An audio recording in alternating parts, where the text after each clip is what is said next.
Dalam video ini, kita akan membahas pernyataan kontroversial dari Mahkamah Agung terkait pertimbangan sopan sebagai faktor meringankan dalam sebuah putusan hukum. Pernyataan ini muncul dari juru bicara MA, Yanto, yang menyatakan bahwa sikap sopan seorang terdakwa adalah salah satu pertimbangan khusus yang dapat meringankan hukuman. Tapi, benarkah kesopanan cukup adil dijadikan dasar meringankan hukuman? Pernyataan Yanto merujuk pada pasal 197 KUHP yang mewajibkan hakim mencantumkan keadaan yang memberatkan dan meringankan dalam surat putusan pemidanaan.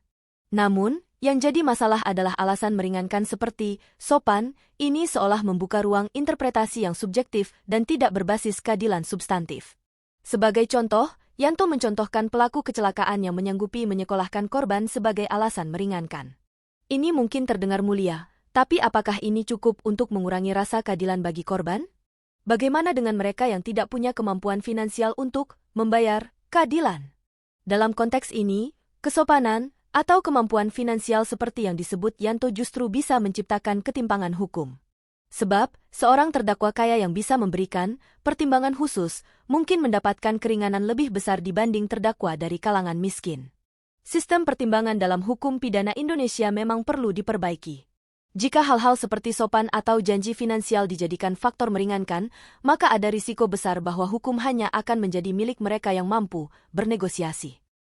Keadilan seharusnya tidak bisa dibeli, dan kesopanan tidak cukup untuk menghapus kesalahan yang dilakukan. Apakah kita sebagai masyarakat akan membiarkan interpretasi subjektif seperti ini terus berjalan? Tuliskan pendapat Anda di kolom komentar dan jangan lupa untuk like dan subscribe agar kita bisa terus membahas isu-isu penting seperti ini.